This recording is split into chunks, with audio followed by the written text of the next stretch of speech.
பிஸ்மில்லாஹிர்ரஹ்மானிர்ரஹீம். அஸ்ஸலாமு அலைக்கும் வரஹ்மத்துல்லாஹி வபரகாத்துஹு. நபி நூஹ் அலைஹிஸ்ஸலாம் அவர்களின் காலத்தில் வாழ்ந்த மக்கள் சிலைகளை வழிபட்டு வந்ததனால் அல்லாஹு தஆலா வெள்ளத்தை கொண்டு அந்த மக்களை அழித்தான்.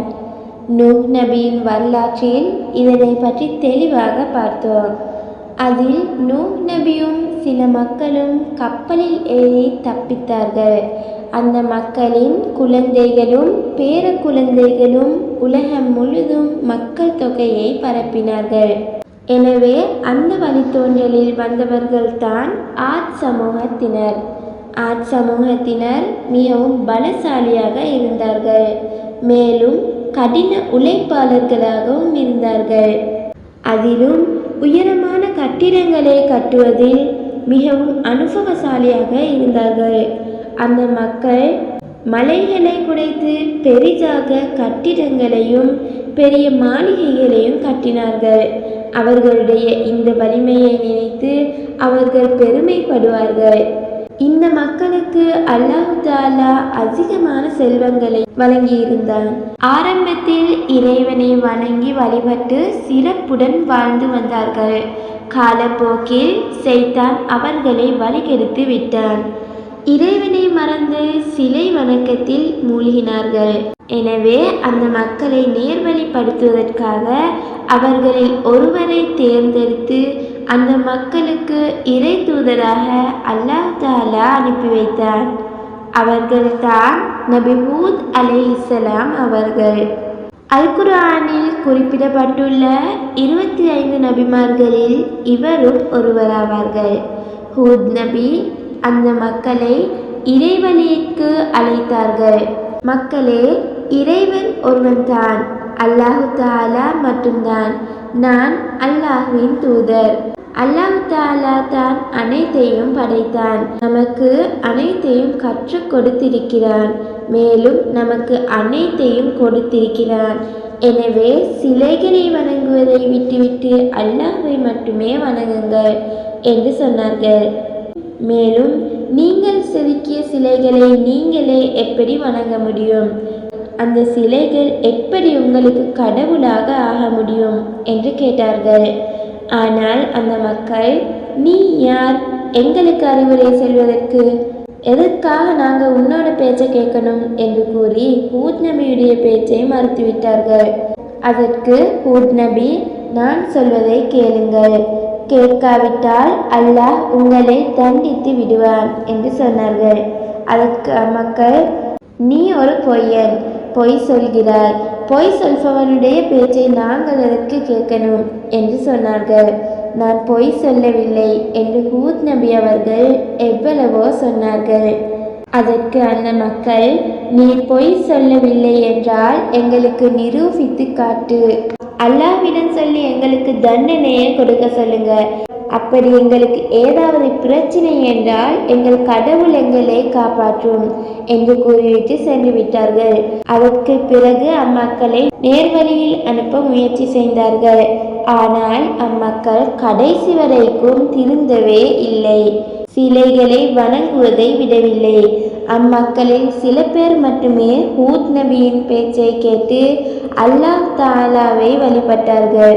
பின்பு அல்லாஹ் தஆலா சிலை வணக்கத்தில் ஈடுபட்டு கொண்டிருந்த இந்த மக்களை அழிக்கப் போகிறான் என்பதை ஹூத் நபி அவர்கள் உணர்ந்தார்கள். மழை பொழியாததால் அங்குள்ள நிலம் முழுமே வறட்சியாக காணப்பட்டது. சூரியன் பாலைவன மணலை சுட்டரித்து ஒரு சொட்டு தண்ணீர் கூட மக்களால் காண முடியவில்லை.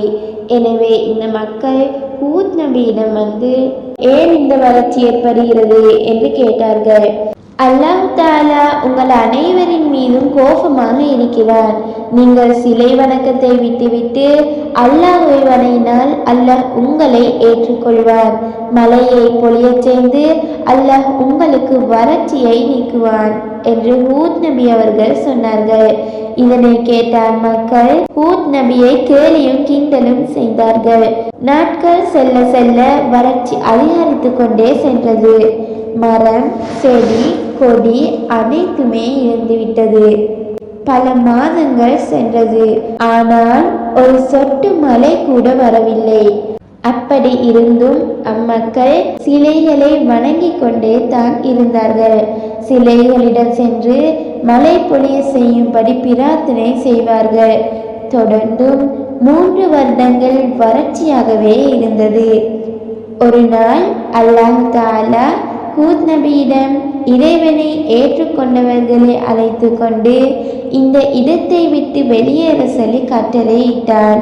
ஹூத் நபியும் இறை நம்பிக்கையாளர்களை அழைத்து கொண்டு அந்த ஊரை விட்டு வெளியே சென்று விட்டார்கள். பின்பு இறுதியாக காரிருள் மேகம் வானில் தென்பட்டது. இதனை கண்ட மக்கள் அனைவரும் இந்த மேகம் எமக்கு மழையை தரப்போகிறது என்று சந்தோஷப்பட்டார்கள். அடிக்கும் சூடு திடீரென குளிர்ச்சியாக மாறியது. மரங்கள், செடிகள், ஆண்கள், பெண்கள், கூடாரங்கள் என எல்லாவற்றையும் காற்று குலுக்கியது. நேரம் செல்ல செல்ல காற்றின் வேகம் அதிகரித்து கொண்டே சென்றது. மக்கள் அனைவரும் ஓட ஆரம்பித்தார்கள். அவர்கள் அவர்களுடைய கூடாரங்களுக்குள் ஓடினார்கள். ஆனால் புயல் வேகமாக வீசியதால் அம்மக்களுடைய கூடாரங்களை காற்று கிழித்து வீசியது. மலையை குடைந்து கட்டின உயரமான கட்டிடங்கள் அனைத்தையுமே காற்று அழித்தது. ஆத் கூட்டத்தினரை அல்லாஹ் தஆலா பேரொலியோடு சுழன்று வீசிய கொடுங்காற்றினால் அழித்தார். இறைவனை மறுத்து சிலைகளை வணங்கிக் கொண்டிருந்த அந்த அனைத்து மக்களையும் புயலில் சிக்க வைத்து அழித்தார். 5G Prince 123 யூடியூப் சேனல் வழங்கும் ரமலான் வினாவிடை போட்டி நிகழ்ச்சி. வினா இலக்கம் 15. ஆத் கூட்டத்தினரை நேர்வழிப்படுத்துவதற்காக அல்லாஹ் அக்கூட்டத்திலிருந்து யாரை இறை தூதராக அனுப்பினான்? ஆத் கூட்டத்தினரை அல்லாஹ் எதனை கொண்டு அழித்தான்?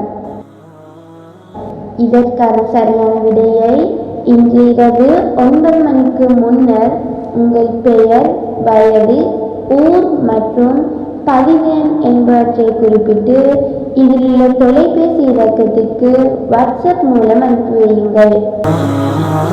இரவு 9 மணிக்கு பின்னர் அனுப்பப்படும் விடைகள் ஏற்றுக்கொள்ளப்பட மாட்டாது.